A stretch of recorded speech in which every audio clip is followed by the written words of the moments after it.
Once again, welcome back, dear listeners, for another installment of Twilight Abridged. The chapter starts with Bella being late for English class, then finishing up in the restroom before taking her seat. Mike and Eric followed her after class, but she was too much of a self-absorbed bitch to notice, and instead spent the morning daydreaming about Edward. The bitch also ignored Jessica. Edward sat away from his alleged family for a change, and, as expected, Bella completely ditches those who are trying to be her friends in order to sit with him. Then they have a rather vapid conversation that consists of Bella being mystified by Edward and Edward doing a half-assed attempt at telling her to stay away, even though he invited her over to his table, and followed by asking her what she thought of him, because, of course, Edward is a narcissist.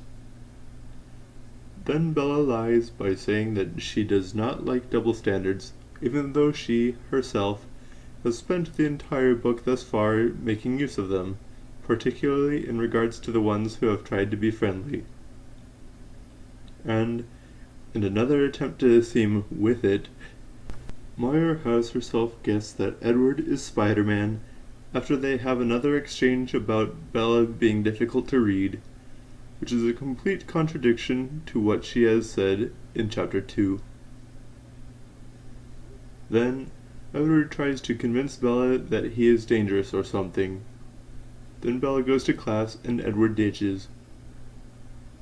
Mike is, of course, ticked that she had completely ignored him and the others at lunch, but Bella, reminding you that she's a bitch, continues to ignore them still.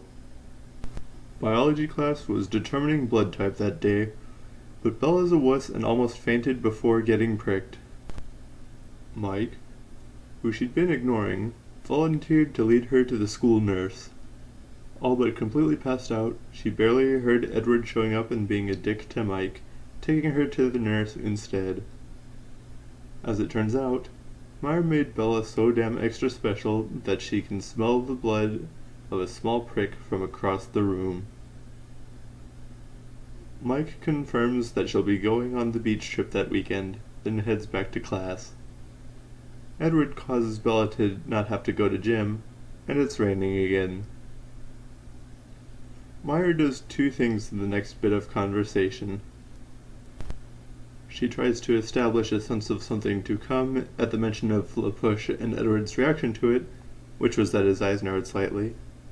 And she also raped her thesaurus yet again by using the term infinitesimally to describe how his eyes narrowed, which does not fit with the rest of her prose in the least. Oh, that she would eschew effectuating her verbiage toward imbroglio, eh? Anyway, the next bit of conversation features Meyer dropping the name of a musician in order to feign a common interest between the two, then all but declares that Bella is a self-insertion of herself by having her say that Renee, Bella's mom, says that she was born 35, which was Meyer's age during the writing of this drivel.